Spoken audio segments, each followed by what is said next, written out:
This is Yarrow Kubrin, Monday morning. Jason, we got your show. It'll be in good hands with Mathieu St. Germain as MC. So, without further ado, Monday, June 3rd, 9:30 a.m. Pacific time, Yarrow Kubrin, High at 9 News. My article is about Trulieve.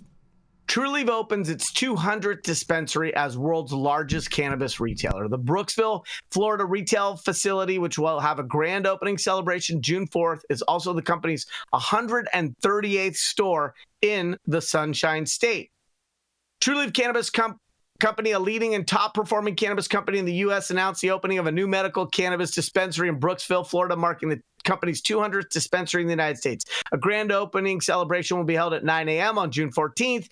Ribbon cutting, food, trucks, music, swag, giveaways, specials, discounts, and opportunities to learn about the Smart and Safe Florida ballot initiative for adult use. We're thrilled to celebrate this major milestone with our 200th dispensary opening in our home state of Florida, Trulieve CEO Kim Rivers said. Since our first medical dispensary opened in 2016, Trulieve has grown to become the world's largest legal cannabis retailer. We are proud to be out front supporting expanded access to cannabis for patients and adults use through advocacy, convenient retail locations, and high-quality products, just not home grow.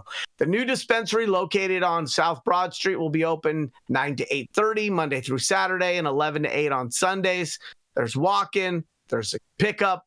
Trulieve's Brooksville Broad Street will carry a wide variety of popular products, including Trulieve's portfolio of in-house brands such as Alchemy, Colors, Cultivar Collection, Modern Flower, Momentum, Muse, Roll One, Sweet Talk, and Freckler. Customers will also have access to beloved partner brands such as Alien Labs, Bellamy Brothers, Binsky, Black Tuna, Blue River, Connected Cannabis, Delicioso, shout out to him, True Cannabis Pioneer, True Cannabis Prisoner, Khalifa Kush, Love's Oven, Miami Mango, Open, Seed Junkie, and Sunshine Cannabis, all available exclusively at Trulieve in Florida.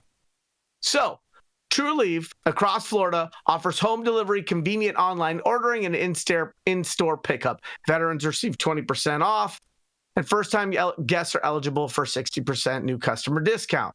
So while I know this sort of sounds like a press release, I want to talk just ever so briefly about how limited license markets, and specifically the way in which Florida has their license structure, has allowed Trulieve to become the largest legal cannabis retailer. So as this article started off, it indicated that no less than 139 of their 200 dispensaries, so approximately 66% of their entire footprint, is in a single state. Now, in Florida, if you get a license, you can open as many dispensaries with that license as you want. You don't have to wait for lotteries. It's not on a case-by-case basis. You're not navigating multiple local jurisdictions. And so it's no surprise and it's no coincidence that this company was able to scale to 138 stores in a single state with that single license. So I'd like to hear what my other guests and panelists have to think about A, Trulieve's footprint and store 200, and B, the impact of limited license markets and how that creates advantage for those that have the license. This is Yarrow Kubrin, High at 9 News, Monday morning. It's like McDonald's trumpeting that they've opened their millionth store. Who gives a fuck? One more place where you can get pure trash. Hey.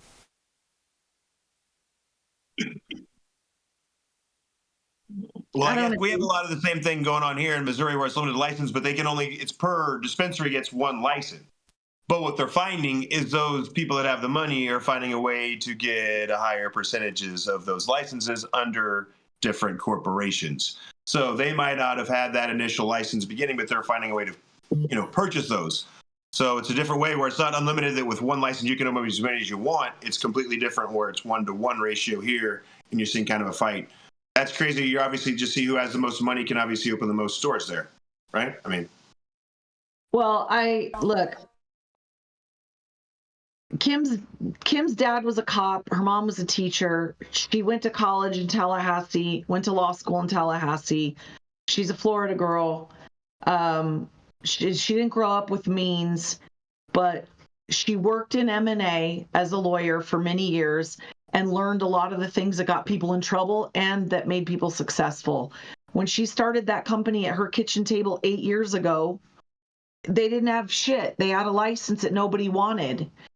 All I will say is everyone's got an opinion about they're selling boof. They've gone out and headhunted. I don't know if you guys ever look at who works for them and what's going on there. Their weed's not all boof. Some of that weed's actually really good. And, I don't know if you've tried it, Mathieu St. Germain.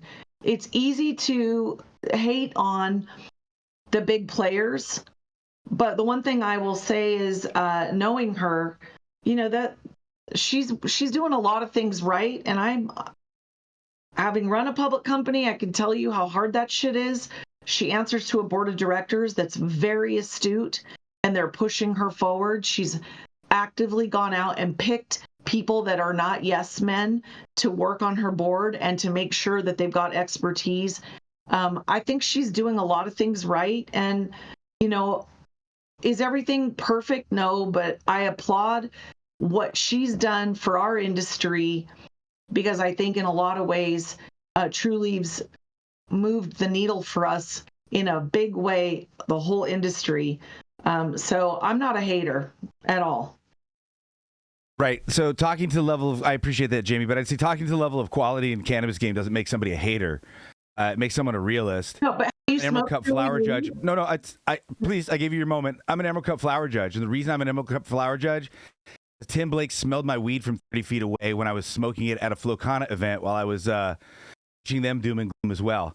I understand that you're friends with this lady, and so what I would say is I issue a formal challenge. Let's sit down and have a talk and discuss what complete trash Trulieve's weed is, and how a lot of their business practices have actually attracted a huge amount of eyes from the regulation. Weren't they the ones also where the lady died from doing trim, if I'm not wrong? Anyway, just going back, I have no problem with anybody. I know that whole story on both sides. Right. So the question to you, Mathieu, is: have you smoked Trulieve weed? Yes, it's trash. Yes, I go all over the country and all over the state of California. Whenever I do, I go into dispensaries and I spend my money that I earned buying weed right off the shelves, so I can talk to bud tenders and so I can see what's actually happening at the level of the weed store that average consumers get weed from. I'm a fucking total nerd. I love weed to a really retarded level. Because of that, I know that Trulieve stuff is trash. Like I said, I'll issue a formal challenge to your friend. Have her come on this show, or let's do a side show. Let's have a debate about Trulieve's practices and what they're bringing into the market.